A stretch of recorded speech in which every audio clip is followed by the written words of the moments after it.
Ao longo dessa semana que passou, desde domingo, as forças de segurança do Distrito Federal têm sido alvo de questionamentos, especialmente a Polícia Militar.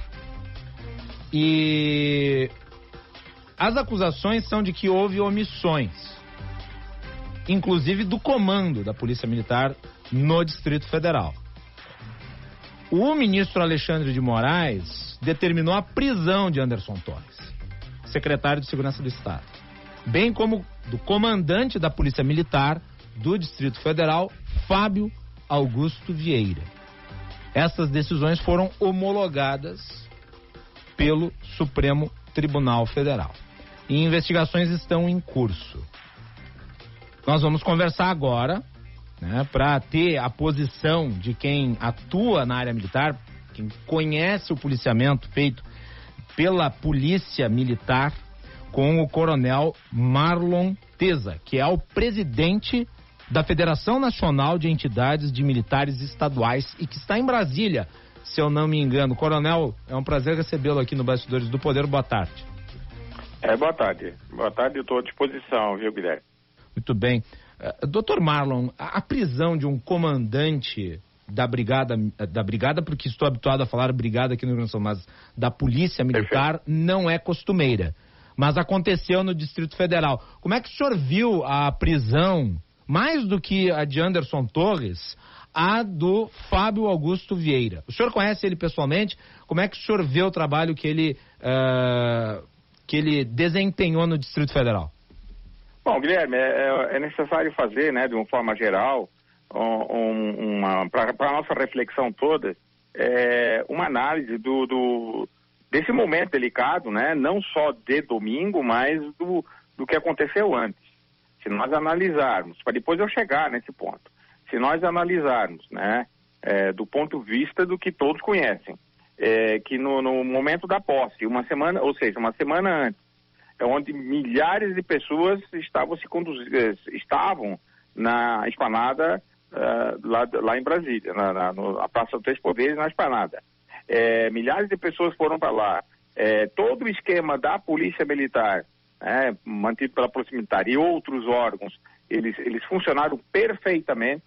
O comandante-geral era o mesmo, tá? Todo o comando da Polícia Militar do DF era o mesmo, e nada digamos assim, nada de quebra de ordem ou qualquer coisa do gênero ocorreu naquela ocasião. É para a gente refletir por quê, que numa semana depois deu o que deu. Eu digo isso porque existem protocolos, isso não é segredo para ninguém, protocolos de atuação em qualquer situação pelas forças de segurança e notadamente pela Polícia Militar, ou seja do Rio Grande do Sul, seja outros estados, e também no Distrito Federal. No Distrito Federal, muito mais do que a capital federal, e evidentemente ela está mais exposta a vários tipos de manifestações. E existe todo um protocolo de atuação lá das forças de segurança e especialmente da Polícia Militar. Esse protocolo ele tem que ser cumprido. E a Polícia Militar, no Brasil todo, não é a questão do DF, ela cumpre ordens. Então, para reflexão, temos que ver quem que realmente não estava no dia 1º, na linha de comando como um todo, não da Polícia Militar, mas da Segurança Pública do DF, quem não estava e quem agora estava. Para a gente chegar à conclusão de por que não aconteceu. A ordem não chegou para a Polícia Militar, ou a ordem para o comando foi diferente da do primeiro, então são análises que têm que ser feitas. Mas eu não sabia te dizer isso, e as apurações, inclusive nós expedimos uma nota, obviamente lá na segunda-feira, não concordando com aquilo de forma alguma, com o que ocorreu lá de invasões, enfim, e propugnando pela apuração, das ações ou omissões que levaram àquele fato. Mas uma apuração completa, ampla e completa, para ver em que nível de autoridade, em que nível de decisão, seja de governo federal, seja de governo distrital, enfim, o que ocorreu naquela ocasião, diferente do que ocorreu uma semana antes durante a posse, que ocasionou aquela questão toda lá. quais são as falhas, se tiveram, e quem foi que falhou. Me parece, em primeira mão, não chegando a conclusão nenhuma, Sim, de que o comando da Polícia Militar talvez seja o que menos, menos tivesse importância a sua atitude, porque cumpre ordem e vai executar a ordem que cumpriu.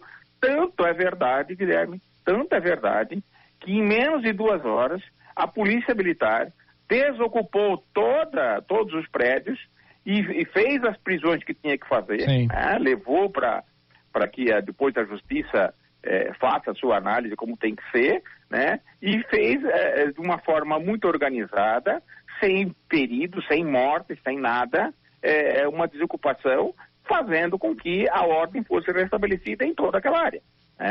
Então, assim, a Polícia Militar, eu reafirmo, ela cumpre ordens, ordem. E sempre está submetida ao poder político que dá ordem, como tem que ser em qualquer democracia consolidada. Sim, então, é importante destacar, porque esse é um ponto importante, Coronel. Esse ponto que o senhor traz é muito importante. E eu tenho uma percepção muito semelhante à do senhor. Em certa medida, me parece que houve ali era a falta de uma orientação inicial sobre o que deveria ser feito e como deveria se conduzir as coisas.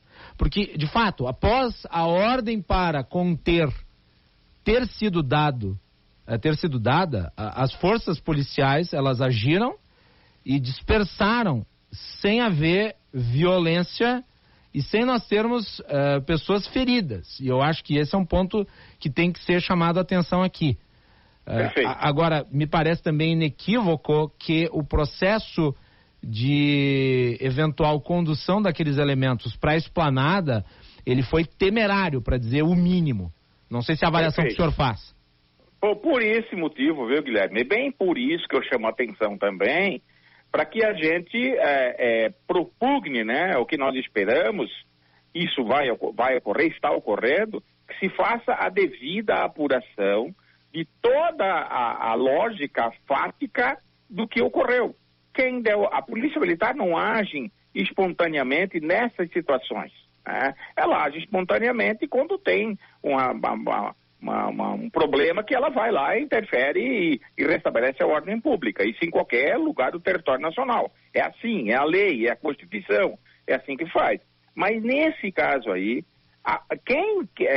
houve por parte de alguém superior à Polícia Militar, ao comando da Polícia Militar, uma orientação para que ocorresse daquela forma. Houve uma orientação. Isso tem que ser apurado. Eu não vou dizer que foi A ou B ou C. Claro. As apurações é que vão dizer o que ocorre isso. Mas eu chamo de reflexão. E eu digo mais. Assim, o que parece é que o comando da Polícia Militar, que quando ele foi expedido uma ordem de prisão, ele já não era mais o comandante, ele havia substituído, que nesse caso todo, me parece, vamos aguardar a apuração, é o que menos culpa tem nisso tudo. Porque, como eu falei para você, especialmente em Brasília, existe toda uma cadeia de comando, onde as ordens transitam para que se chegar àquele ponto. No caso tem o governador depois tem o secretário de segurança e daí tem o comando da polícia. O comando da polícia... Tem o gabinete de segurança referente ao Planalto, tem o gabinete de segurança institucional. Existe um batalhão, para reflexão, um batalhão de guarda presidencial que ele só faz isso. Ele faz a segurança do Palácio do Planalto, ele faz a segurança da residência do presidente e do vice-presidente, e só faz isso. Então, quer dizer, o que ocorreu ali é porque tem que ser devidamente averiguado. Se você perguntar o que estão fazendo agora, primeiro, acho que qualquer pessoa inteligente tem que fazer, ou qualquer liderança inteligente tem que fazer, aguardar as apurações. Para que não seja crucificado pessoas que não tenham a devida amplitude de culpa, como alguns tentam inicialmente, sem conhecer os fatos, imputar. Em segundo lugar, fazer a defesa judicial, jurídica, das pessoas dos militares que que são filiados à nossa federação, a defesa jurídica dele como tem que ser feito, através de advogados, e nos tribunais como tem que ser feito. Agora, eu chamo a atenção, né? A sua, você já disse que realmente pensa muito parecido. Sim. E dos ouvintes, né? Que são muitos, que reflitam sobre isso tudo, né? Para verificar. Porque são algumas perguntas que ficam, como é que a Polícia Militar agiu dia 1º de uma forma correta, sem nenhum incidente, com que tinha muito mais gente, né? E tinha pensamentos antagônicos, inclusive, ali, que poderia dar um problema bem maior, não deu nada. Como é que isso ocorreu e que depois ocorreu? Inclusive foi o que disse o interventor no Distrito Federal, Ricardo Capelli. Ele disse que a diferença entre o dia 1º e o dia 8 foi comando. Não, mas dia 8 ele não era interventor ainda, ele foi interventor só depois dos fatos, tá? Mas antes disso, né, tem que fazer essa análise, né? Quem estava nessa linha, que não estava dia 1º, quem foi trocado. Então, é exatamente isso que nós temos que aguardar, toda essa apuração, né? Que, evidentemente, ela vai ser descortinada, vai ser desvendada, né? Tem que dar tempo ao tempo para que isso ocorra. Né? Sim, mas quando eu mencionei, viu, Coronel? Quando eu mencionei o Ricardo Capelli, eu tenho conhecimento de que ele assumiu a função apenas após... o caos em Brasília. Exatamente. Mas ele também levantou esse ponto que eu acho muito importante.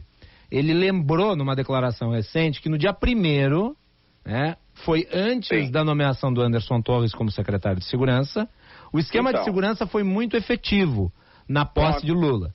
E, curiosamente, posterior a isso, no dia 8, não houve um comando adequado e as coisas aconteceram da forma como aconteceram. Pronto. Então você já está chegando a uma conclusão de que me parece que vai ser mais ou menos uma linha que as apurações vão chegar ali, entendeu? Sim. Então, assim, seria prematuro a gente pegar e decretar que foi isso que ocorreu. Não, ninguém vai fazer isso. No entanto, o momento é delicado, o momento demanda muito equilíbrio, a gente tem procurado fazer isso, muita calma nessa hora, como se diz popularmente, para que as coisas sejam devidamente estabelecidas. Agora, uma coisa é certa, você conhece a Brigada Militar, eu também conheço, fiz curso na Brigada Militar, embora não seja da Brigada, conheço muito a Brigada Militar, conheço as polícias militares do Brasil todo. E você vê que a Polícia Militar sempre é o sustentáculo final de qualquer grande perturbação da ordem, qualquer quebra de ordem, e isso é verdade, e a Polícia Militar sempre fez isso. Agora, precisa ter uma coordenação e uma ordem para que isso ocorra no momento certo. O exemplo foi o problema que ocorreu depois da apuração das eleições, quando as rodovias foram fechadas. Como a Polícia Rodoviária Federal nem tem efetivo e não teve condições operacionais, inclusive, de cumprir aquela abertura de rodovia, enfim, todo mundo tem conhecimento, todos têm conhecimento, o que fez? A Polícia Militar, no Brasil todo. Né? Porque ela, assim, até me perguntaram, esse dia a mídia nacional, alguém perguntou, e eu resumido numa frase sobre a Polícia Militar. Olha, a Polícia Militar no Brasil, ela cumpre a Constituição Federal, as leis e as ordens da autoridade que ela está subordinada, desde que sejam legais. É isso que ela faz, vai fazer sempre que for instada a fazer isso. Entendeu? Sim. Então não sai disso. Se tem alguns dentro das instituições, seja ela da Polícia Militar ou não, que não concordam, que queira se aventurar a fazer algo diferente disso, aí sofre as consequências que tem que sofrer. Mas nesse caso em tela, nesse caso específico aí que nós estamos comentando, né, de Brasília, me parece né, que a Polícia Militar fez o que era a orientação para ela fazer. Tanto é verdade, eu repeti aquilo que eu falei inicialmente, que a Polícia Militar, em menos de 2 horas, eu desafio outra instituição que pudesse fazer isso daquela forma, como você falou, sem ferido, sem nada, menos de 2 horas desocupou tudo, voltou tudo à normalidade, entre aspas, né? Naquela região ali da chamada dos ministérios. Por quê? A Polícia Militar do TF tem expertise em fazer isso há mais de 50 anos, né? Em fazer esse tipo de atividade. Então não seria agora que ela não faria. Vocês lembram da época do impeachment, né? Na época do impeachment da presidente Dilma, onde tiveram frente a frente, sim, bem lembrado, de pensamento oposto.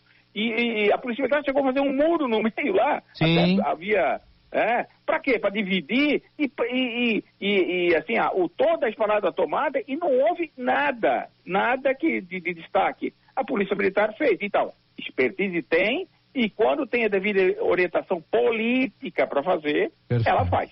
Sim, eu acho que esse ponto aqui ele é central e explica, porque muitos apontam, a Polícia Militar escoltou os bandidos até a frente do local onde eles cometeram o crime, e é necessário entender que a Polícia Militar provavelmente ali foi orientada a, não tendo nenhum tipo, até então, aquele momento, nenhum tipo de ato de vandalismo, apenas acompanhar a multidão. Certo. O senhor tem a mesma leitura? Eu digo assim, é prematuro pegar e decretar que foi isso, mas pela expertise que tem a Polícia Militar do DF, todas elas têm, mais do DF especificamente, expertise que tem nesse tipo de situação, pela expertise que tem e pelo que ela sempre tem feito, em atos muito parecidos, tudo leva a crer que houve orientação para isso, superior à vontade da Polícia Militar. Entendeu? Porque a Polícia Militar, ela, como eu falei, e não é diferente, é constitucional. O comandante em chefe da Polícia Militar em qualquer estado do Brasil é o governador do estado. E ali tem alguns estados têm Secretaria de Segurança, outros têm Gabinete de Coordenação, enfim, que é a linha política de decisão, como tem que ser no Estado Democrático, de orientação, de como é que a Polícia Militar vai agir dentro da lei, independente de cada caso. Então, me parece que o fulcro da apuração tem que ser esse, qual a orientação que tinha? Qual a orientação que tinha? E me parece que a Polícia Militar agiu sob orientação de alguém, e isso vai ficar transparente no decorrer da apuração. E os senhores que hoje participam aí da entidade, observam, acompanhando, por exemplo, a prisão do comandante de então da Polícia Militar, preocupados? Qual que é a visão que vocês têm em relação à prisão do comandante da Polícia Militar? Primeira coisa, Guilherme, a Polícia Militar, os militares como um todo, mas a Polícia Militar cumpre ordem. Se tem uma ordem judicial, cumpra-se a ordem. Cumpre-se a ordem. Depois vai se apurar, claro, vai se fazer a defesa, vai fazer tudo que tem que fazer, os esclarecimentos devidos. Então, cumpra-se a ordem, ponto.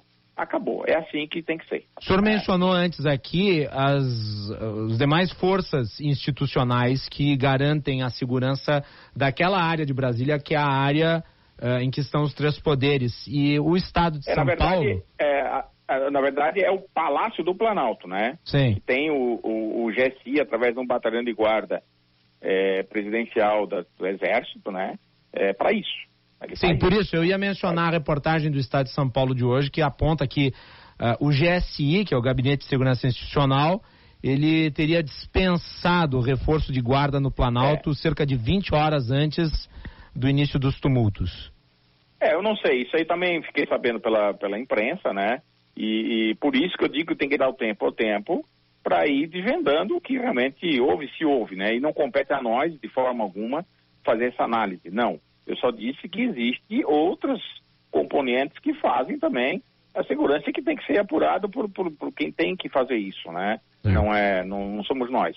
A nossa preocupação vai ser com a defesa de militares que são federados nossos a isso, e fazer uma análise, essa análise que eu estou fazendo com você aqui agora, para que as pessoas reflitam, do que ocorreu, para não ficar, endereçando culpa total a uma instituição que eventualmente, eu posso afirmar que ela não tem essa culpa, como alguns inicialmente, agora nem tanto, quiseram remeter única e exclusivamente para a instituição.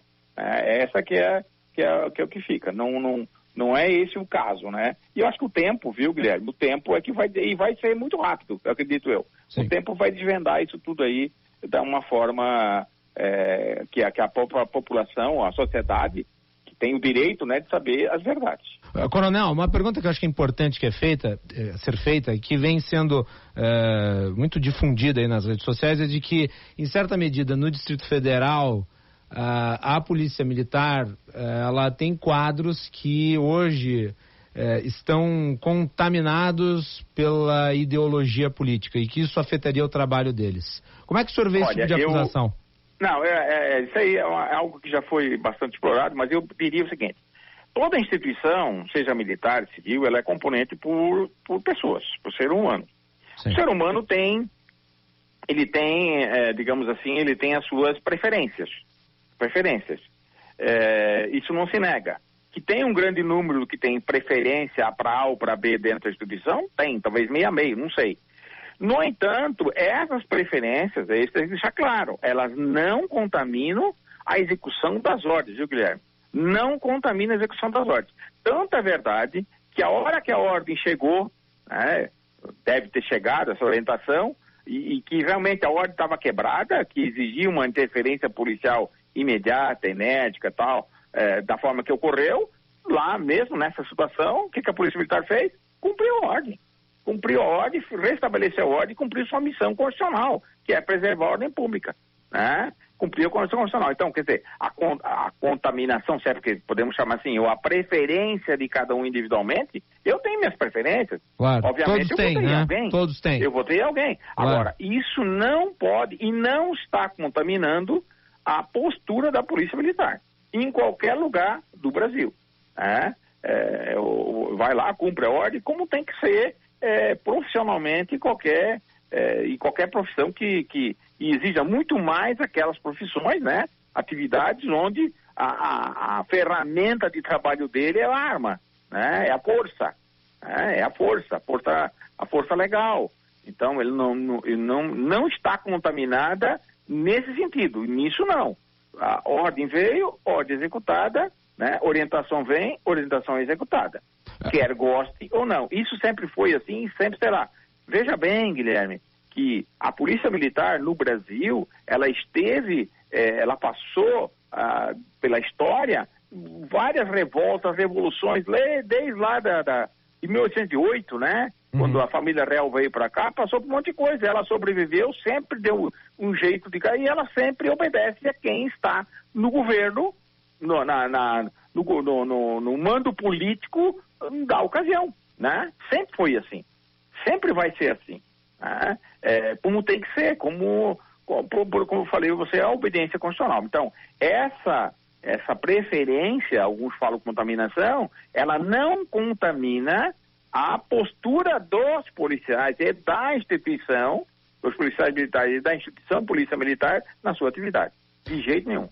Coronel, uma última pergunta que eu julgo importante, daí não sobre o que aconteceu no final de semana, mas a avaliação do senhor, que tem uma história ligada à segurança.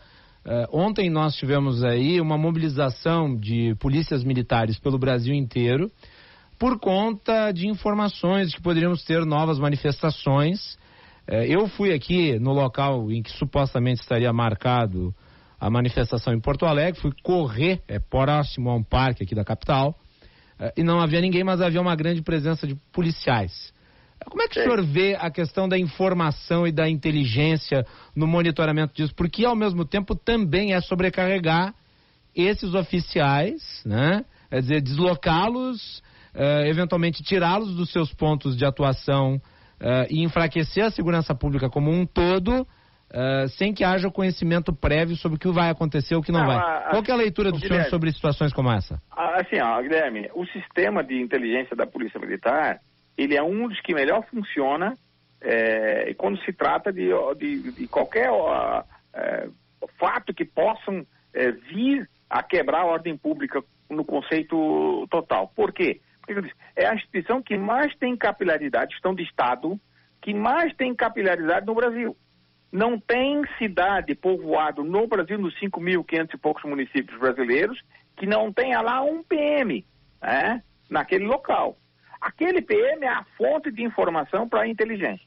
Então, a Polícia Militar tem isso em qualquer lugar do Rio Grande do Sul. Então, a qualquer momento que possa haver uma quebra da ordem, é prudente, é necessário, e é a missão de que a Polícia Militar tem que estar presente, né, presente, para que haja digamos assim, além de um controle, evitar que ocorra a quebra da ordem ali e ela assuma uma proporção que não seja difícil de restabelecer essa ordem pública, né? Então, assim, existe um sistema de inteligência, funciona muito bem na Polícia Militar por esse fato que eu falei, pela capilaridade é um deles, e pela organização toda que as polícias militares têm nesse fato, trocam informações entre si, e com outros órgãos também de inteligência, seja eles locais ou regionais ou nacionais, né? E aí tem condições de fazer toda essa antecipação a um problema que pode haver, né? E eu digo assim, isso não vai comprometer a segurança pública da região, porque, de certa forma, isso também é fazer segurança pública nas cidades, né? Faz parte disso. E o senhor vê com bons olhos que os governadores enviem destaques das suas respectivas polícias para ajudar na proteção ali da área central de Brasília, como nós vimos? Aqui do Rio Grande do Sul foram dezenas de policiais daqui. Não, acho que sim, acho que isso, por exemplo, na Europa existe lá uma força só para dar um exemplo, uma força de gendarmerias lá, que são polícias militares, que é o Eurogenfor que tem lá, que quando tem crises em algum estado da União Europeia, algum país da União Europeia, eles deslocam de uma polícia para outra para fazer a colaboração deles lá. Nós aqui, como uma federação, isso é uma colaboração federativa. Eu acho que é prudente, é muito mais prudente fazer esse tipo de coisa, porque o policial militar tem experiência nisso, ele tem expertise nisso, do que você deslocar força armada ou coisa parecida. Claro. Que não é a aptidão das Forças Armadas, diga-se de passagem, né?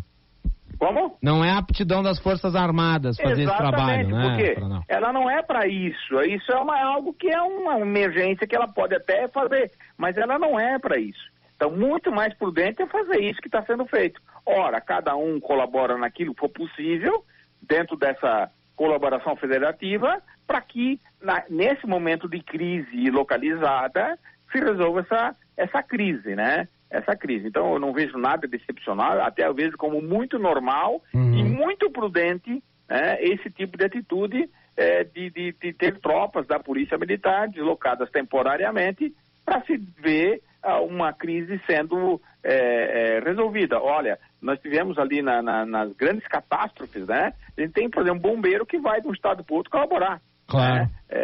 Então existe essa colaboração, ela é salutar e ela é muito melhor do que usar, às vezes indevidamente, força armada para esse tipo de coisa, que ela não é treinada para isso, ela não é essa a missão fim dela, né? Então, nesse caso, eu acho que foi muito prudente. Coronel Marlon Jorge Teza, presidente da FENEM, muito obrigado pela participação, pelo espaço na agenda para falar aqui no Bastidores do Poder. Lhe agradeço e os nossos microfones ficam à disposição. Tá bom, Guilherme, só para concluir, eu gostaria de agradecer a oportunidade, porque é uma oportunidade, né? Tem o Coronel Beck aí, que é o presidente da Associação dos que está na nossa audiência, diga-se de passagem. Que já tem feito, mas é uma oportunidade de esclarecer as pessoas e levá-los todos à reflexão antes de concluir. Acho que nós tivemos uma pequena interrupção no sinal. Caiu o telefonema. Vamos reconectá-lo para que o Coronel Marlon possa fazer a sua fala final aqui. Ele que estava mencionando, né, o esclarecimento e o objetivo dessa entrevista era, obviamente, trazer o ponto de vista de quem conhece as forças de policiamento militar, né, que é uma instituição importante na defesa da cidadania. E as dúvidas aqui foram eventualmente respondidas pelo Coronel, que está na linha para se despedir. Coronel, por favor, repita aí a sua fala final, porque fomos interrompidos pela queda de sinal. Não, assim, eu gostaria de agradecer, então, finalizando, agradecer essa oportunidade. Como já fez o Coronel Beck, que é presidente da nossa Associação dos Oficiais, que é a nossa federada aí do Rio Grande do Sul, da Brigada Militar. Ele já falou isso, mas eu devo ter falado, a gente conversa. Mas, assim, para agradecer que é uma oportunidade de esclarecer as pessoas, levar a reflexão às pessoas, à sociedade, para que não tire conclusões antecipadas antes de que as apurações sejam feitas. Para que não crucifique uma instituição, né, sem saber realmente a verdade. Então, queria te agradecer profundamente e me colocar à disposição. Muito obrigado. Coronel, muito obrigado. Bom trabalho para o senhor aí junto à FENEM. Tá bom, tchau, tchau. 14h40, a hora certa para o